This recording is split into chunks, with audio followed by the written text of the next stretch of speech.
Capítulo 2. La creación.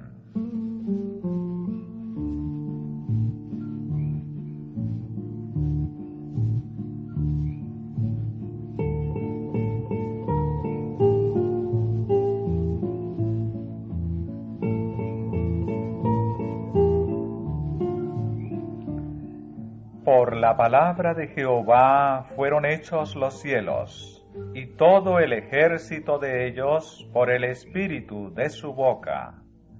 Porque él dijo y fue hecho, él mandó y existió.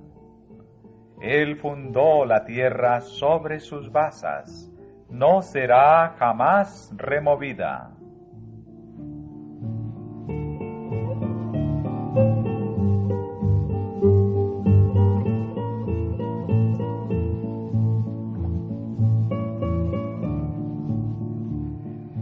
Cuando salió de las manos del Creador, la tierra era sumamente hermosa. La superficie presentaba un aspecto multiforme, con montañas, colinas y llanuras, entrelazadas con magníficos ríos y bellos lagos. Pero las colinas y las montañas no eran abruptas y escarpadas, ni abundaban en ellas declives aterradores, ni abismos espeluznantes como ocurre ahora. Las agudas y ásperas cúspides de la rocosa armazón de la tierra estaban sepultadas bajo un suelo fértil que producía por doquiera una frondosa vegetación verde. No había repugnantes pantanos ni desiertos estériles. Agraciados arbustos y delicadas flores saludaban la vista por donde quiera. Las alturas estaban coronadas con árboles aún más imponentes que los que existen ahora. El aire, limpio de impuros miasmas, era claro y saludable. El paisaje sobrepujaba en hermosura los adornados jardines del más suntuoso palacio de la actualidad. La hueste angélica presenció la escena con deleite y se regocijó en las maravillosas obras de Dios.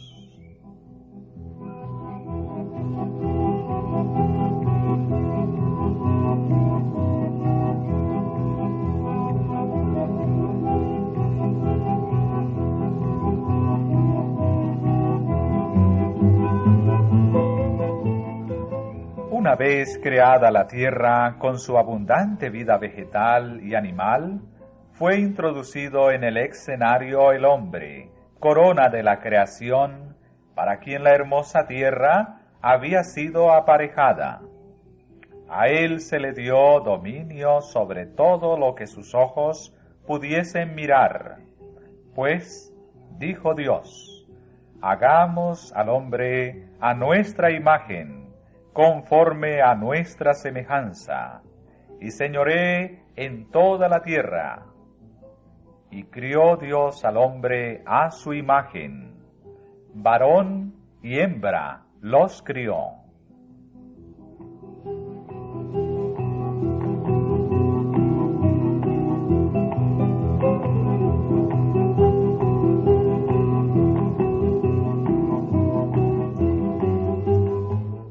Aquí se expone con claridad el origen de la raza humana, y el relato divino está tan claramente narrado que no da lugar a conclusiones erróneas. Dios creó al hombre conforme a su propia imagen. No hay en esto misterio. No existe fundamento alguno para la suposición de que el hombre llegó a existir mediante un lento proceso evolutivo de las formas bajas de la vida animal o vegetal. Tales enseñanzas rebajan la obra sublime del Creador al nivel de las mezquinas y terrenales concepciones humanas. Los hombres están tan resueltos a excluir a Dios de la soberanía del universo que rebajan al hombre y le privan de la dignidad de su origen. El que colocó los mundos estrellados en la altura y coloreó con delicada maestría las flores del campo, el que llenó la tierra y los cielos con las maravillas de su potencia, cuando quiso coronar su gloriosa obra, colocando a alguien para regir la hermosa tierra, supo crear un ser digno de las manos que le dieron vida. La genealogía de nuestro linaje, como ha sido revelada, no hace remontar su origen a una serie de gérmenes, moluscos o cuadrúpedos, sino al gran Creador. Aunque Adán fue formado del polvo, era el Hijo de Dios.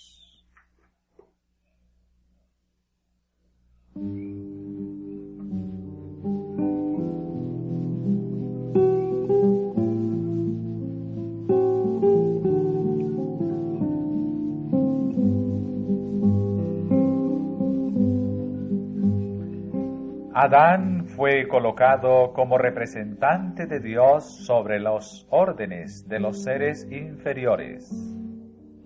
Estos no pueden comprender ni reconocer la soberanía de Dios. Sin embargo, fueron creados con capacidad de amar y de servir al hombre. El salmista dice: «Hicístelo enseñorear de las obras de tus manos.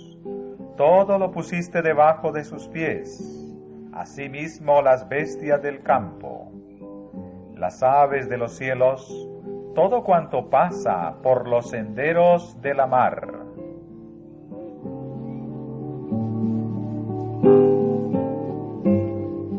El hombre había de llevar la imagen de Dios, tanto en la semejanza exterior como en el carácter.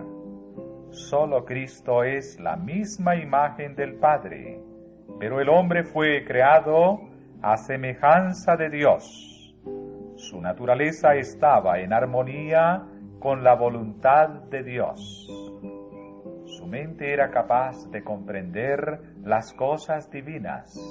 Sus afectos eran puros, sus apetitos y pasiones estaban bajo el dominio de la razón.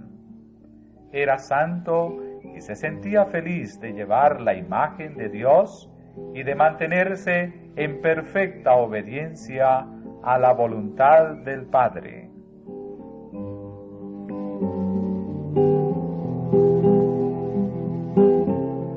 Cuando el hombre salió de las manos de su Creador, era de elevada estatura y perfecta simetría. Su semblante llevaba el tinte rosado de la salud y brillaba con la luz y el regocijo de la vida. La estatura de Adán era mucho mayor que la de los hombres que habitan la tierra en la actualidad. Eva era algo más baja de estatura que Adán. No obstante, su forma era noble y plena de belleza. La inmaculada pareja no llevaba vestiduras artificiales. Estaban rodeados de una envoltura de luz y gloria, como la que rodea a los ángeles. Mientras vivieron obedeciendo a Dios, este atavío de luz continuó revistiéndolos.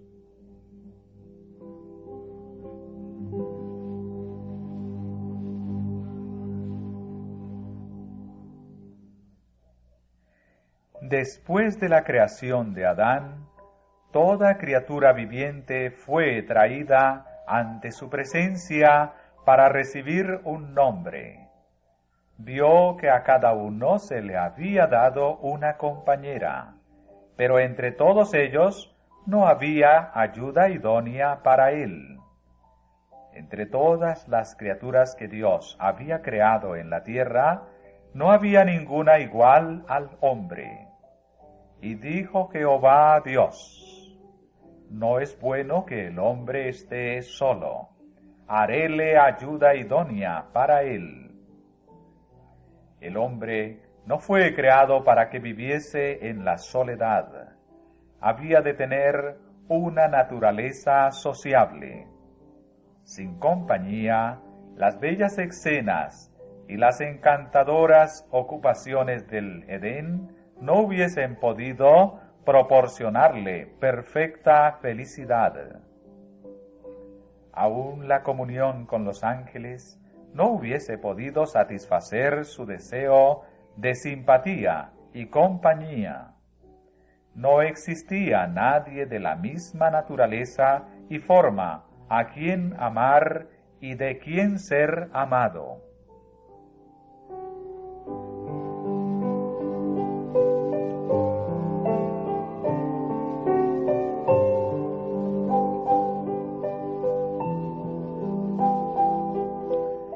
Dios mismo dio a Adán una compañera. Le proveyó de una ayuda idónea para él, alguien que realmente le correspondía, una persona digna y apropiada para ser su compañera y que podría ser una sola cosa con él en amor y simpatía. Eva fue creada de una costilla tomada del costado de Adán. Este hecho significa que ella no debía dominarle como cabeza, ni tampoco debía ser humillada y hollada bajo sus plantas como un ser inferior, sino que más bien debía estar a su lado como su igual, para ser amada y protegida por él. Siendo parte del hombre, hueso de sus huesos y carne de su carne, era ella su segundo yo, y quedaba en evidencia la unión íntima y afectuosa que debía existir en esta relación, porque ninguno aborreció jamás a su propia carne, antes la sustenta y regala. Por tanto, dejará el hombre a su padre y a su madre, y allegarse a su mujer, y serán una sola carne.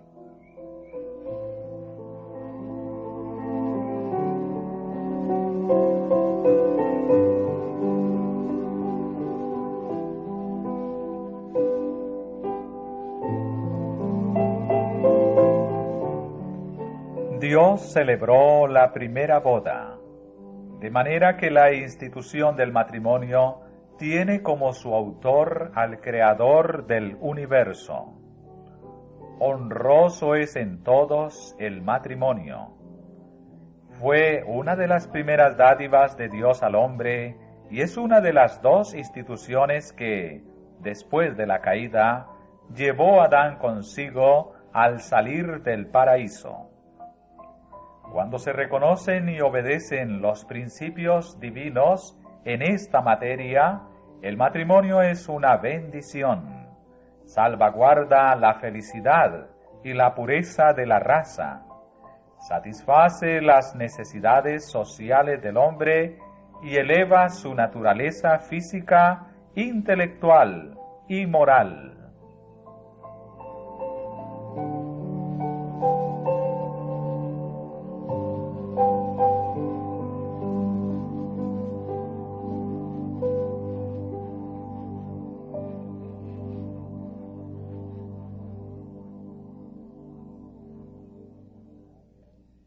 Y había Jehová Dios plantado un huerto en Edén al oriente, y puso allí al hombre que había formado.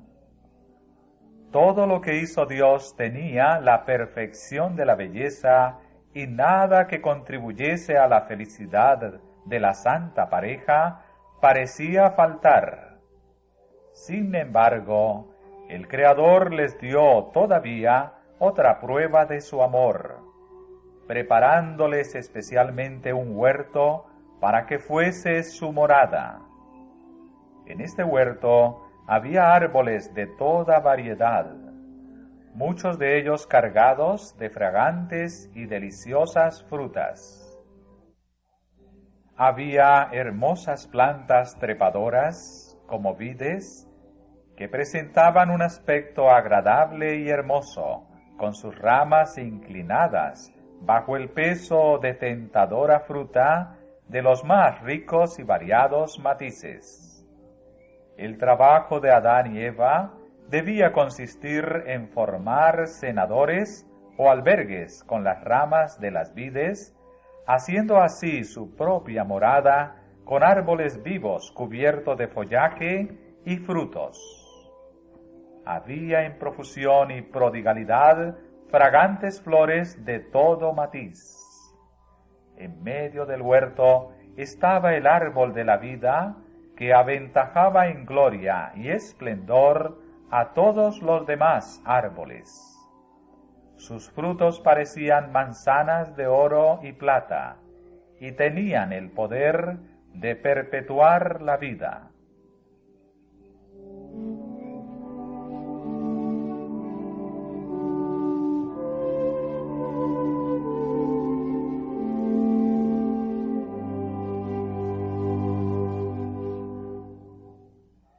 La creación estaba ahora completa, y fueron acabados los cielos y la tierra, y todo su ornamento. Y vio Dios todo lo que había hecho, y he aquí que era bueno en gran manera. El Edén florecía en la tierra. Adán y Eva tenían libre acceso al árbol de la vida. Ninguna mácula de pecado o sombra de muerte desfiguraba la hermosa creación. Las estrellas todas del alba alababan, y se regocijaban todos los hijos de Dios.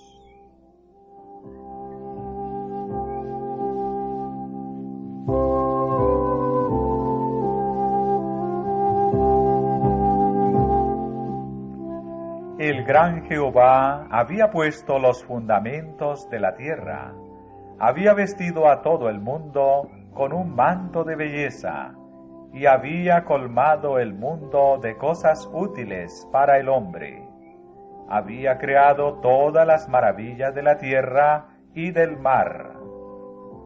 La gran obra de la creación fue realizada en 6 días, y acabó Dios en el día séptimo su obra que hizo, y reposó el día séptimo de toda su obra que había hecho. Y bendijo Dios al día séptimo, y santificólo, porque en él reposó de toda su obra que había Dios criado y hecho. Dios miró con satisfacción la obra de sus manos. Todo era perfecto, digno de su divino autor, y él descansó, no como quien estuviera fatigado, sino satisfecho con los frutos de su sabiduría y bondad, y con las manifestaciones de su gloria.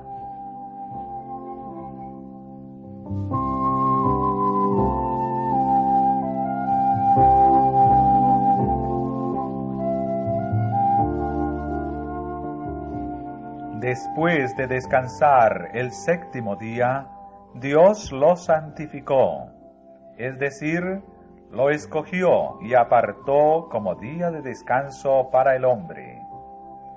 Siguiendo el ejemplo del Creador, el hombre había de reposar durante este sagrado día, para que, mientras contemplara los cielos y la tierra, pudiese reflexionar sobre la grandiosa obra de la creación de Dios, y para que, mientras mirara las evidencias de la sabiduría y bondad de Dios, su corazón se llenase de amor y reverencia hacia su Creador.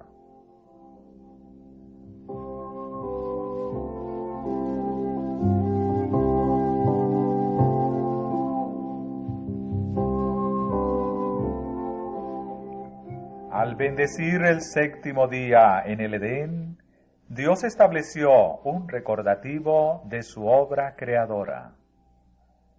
El sábado fue confiado y entregado a Adán, padre y representante de toda la familia humana.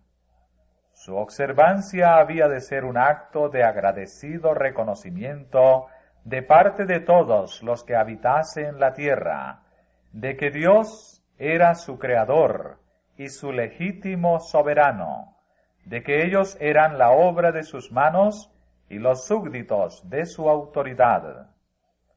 De esa manera, la institución del sábado era enteramente conmemorativa y fue dada para toda la humanidad.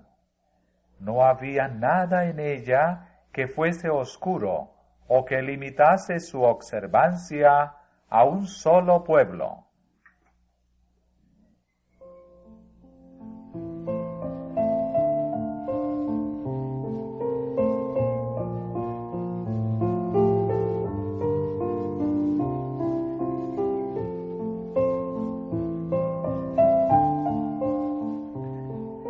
Dios vio que el sábado era esencial para el hombre, aún en el paraíso.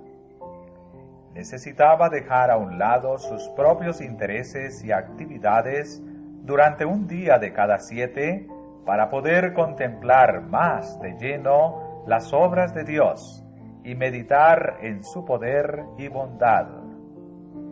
Necesitaba el sábado para que le recordase más vivamente la existencia de Dios y para que despertase su gratitud hacia Él, pues todo lo que disfrutaba y poseía procedía de la mano benéfica del Creador.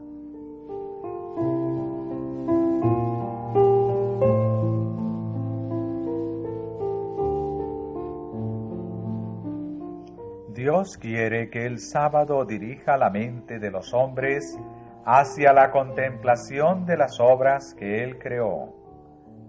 La naturaleza habla a sus sentidos, declarándoles que hay un Dios viviente, creador y supremo soberano del universo.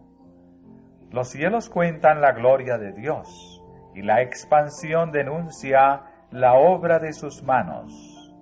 El un día emite palabra al otro día, y la una noche a la otra noche declara sabiduría.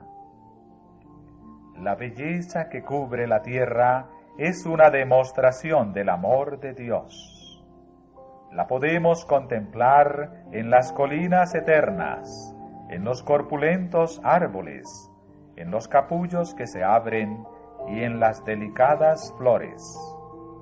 Todas estas cosas nos hablan de Dios. El sábado, señalando siempre hacia el que lo creó todo, manda a los hombres que abran el gran libro de la naturaleza y escudriñen allí la sabiduría, el poder y el amor del Creador.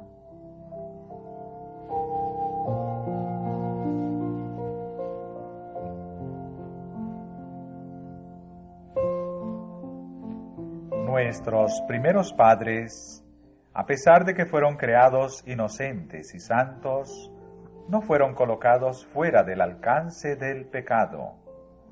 Dios les hizo entes morales libres, capaces de apreciar y comprender la sabiduría y benevolencia de su carácter y la justicia de sus exigencias, y les dejó plena libertad para prestarle o negarle obediencia. Debían gozar de la comunión de Dios y de los santos ángeles, pero antes de darles seguridad eterna, era menester que su lealtad se pusiese a prueba. En el mismo principio de la existencia del hombre, se le puso freno al egoísmo, la pasión fatal que motivó la caída de Satanás. El árbol del conocimiento, que estaba cerca del árbol de la vida, en el centro del huerto, había de probar la obediencia, la fe y el amor de nuestros primeros padres. Aunque se les permitía comer libremente del fruto de todo otro árbol del huerto, se les prohibía comer de éste, so pena de muerte. También iban a estar expuestos a las tentaciones de Satanás. Pero si soportaban con éxito la prueba, serían colocados finalmente fuera del alcance de su poder, para gozar del perpetuo favor de Dios.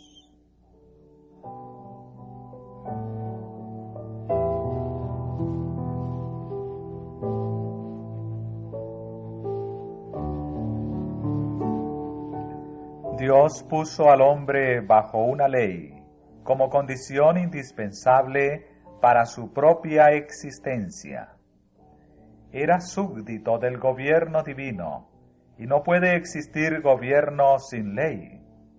Dios pudo haber creado al hombre incapaz de violar su ley. Pudo haber detenido la mano de Adán para que no tocara el fruto prohibido, pero en ese caso el hombre hubiese sido no un ente moral libre, sino un mero autómata. Sin libre albedrío, su obediencia no habría sido voluntaria, sino forzada. No habría sido posible el desarrollo de su carácter. Semejante procedimiento habría sido contrario al plan que Dios seguía en su relación con los habitantes de los otros mundos. Hubiese sido indigno del hombre como ser inteligente y hubiese dado base a las acusaciones de Satanás de que el gobierno de Dios era arbitrario.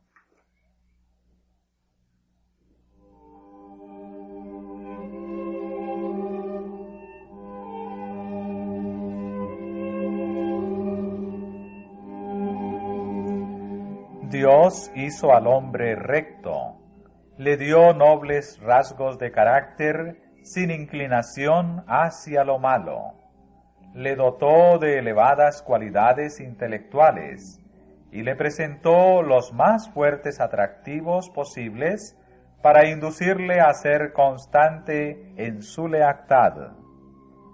La obediencia perfecta y perpetua era la condición para la felicidad eterna.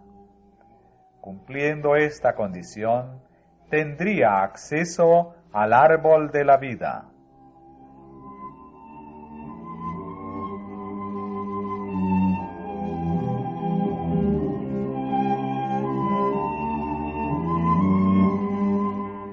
El hogar de nuestros primeros padres había de ser un modelo para cuando sus hijos saliesen a ocupar la tierra.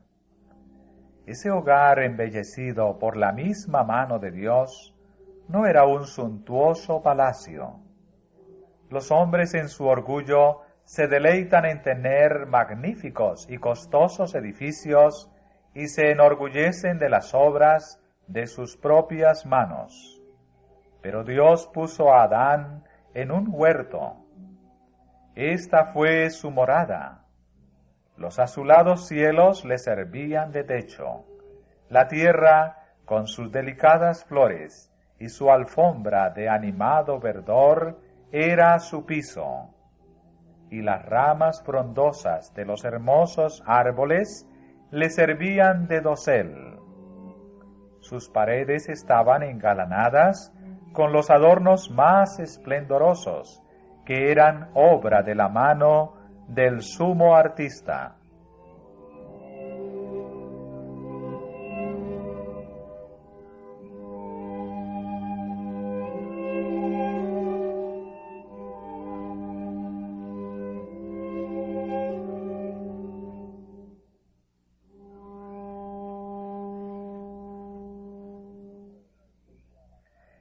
En el medio en que vivía la santa pareja, había una lección para todos los tiempos, a saber, que la verdadera felicidad se encuentra no en dar rienda suelta al orgullo y al lujo, sino en la comunión con Dios, por medio de sus obras creadas.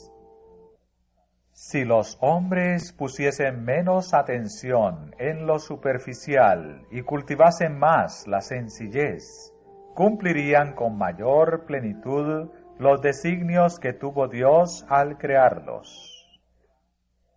El orgullo y la ambición jamás se satisfacen, pero aquellos que realmente son inteligentes encontrarán placer verdadero y elevado en las fuentes de gozo que Dios ha puesto al alcance de todos.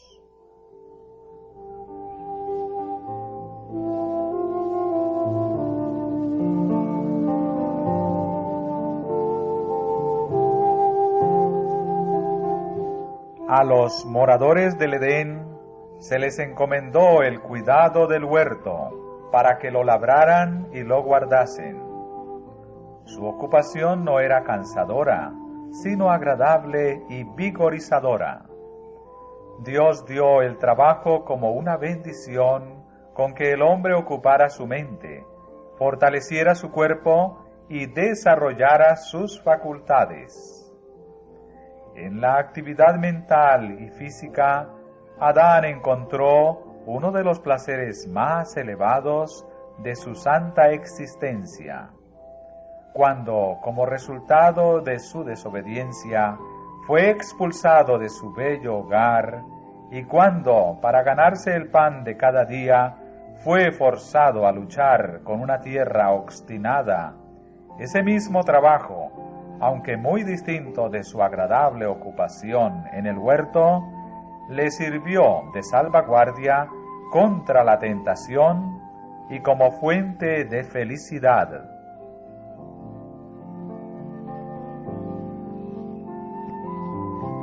Están en gran error los que consideran el trabajo como una maldición, si bien éste lleva aparejados dolor y fatiga. A menudo los ricos miran con desdén a las clases trabajadoras, pero esto está enteramente en desacuerdo con los designios de Dios al crear al hombre. ¿Qué son las riquezas del más opulento en comparación con la herencia dada al señorial Adán? Sin embargo, éste no había de estar ocioso. Nuestro Creador, que sabe lo que constituye la felicidad del hombre, señaló a Adán su trabajo. El verdadero regocijo de la vida lo encuentran solo los hombres y las mujeres que trabajan. Los ángeles trabajan diligentemente, son ministros de Dios en favor de los hijos de los hombres. En el plan del Creador no cabía la práctica de la indolencia que estanca al hombre.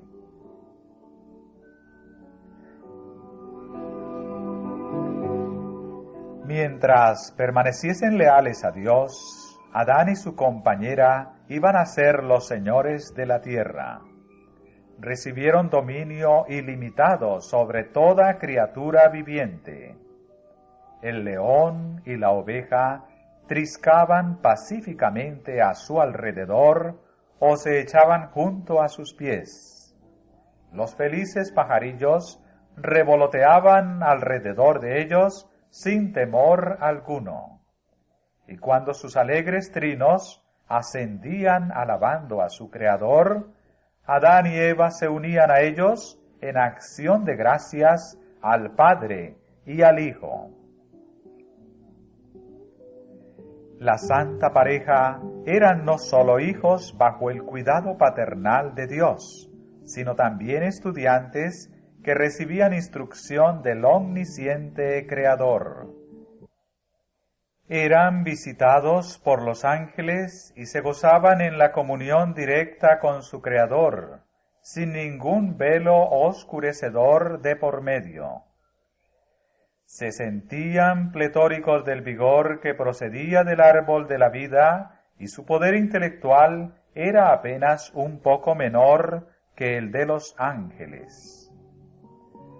Los misterios del universo visible, las maravillas del perfecto en sabiduría, les suministraban una fuente inagotable de instrucción y placer.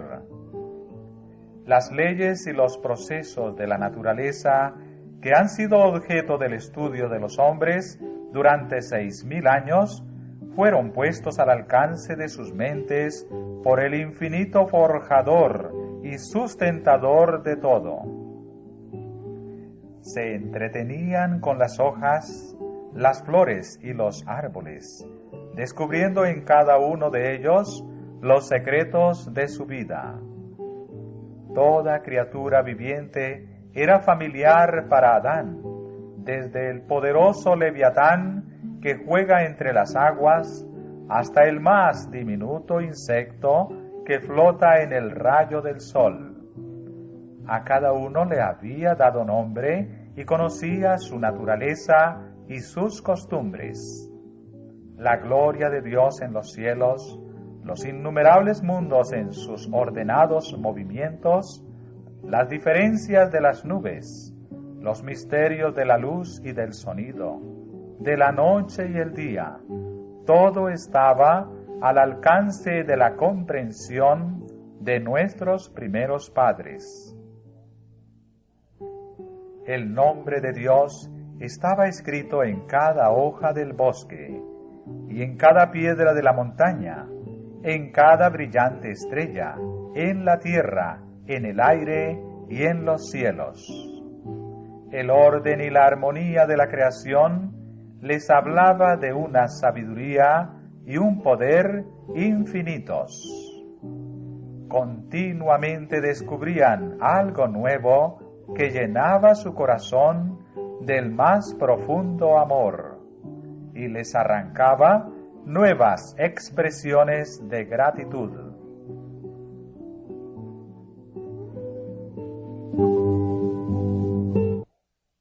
Mientras permaneciesen fieles a la divina ley, su capacidad de saber, gozar y amar aumentaría continuamente. Constantemente obtendrían nuevos tesoros de sabiduría, descubriendo frescos manantiales de felicidad y obteniendo un concepto cada vez más claro del inconmensurable e infalible amor de Dios.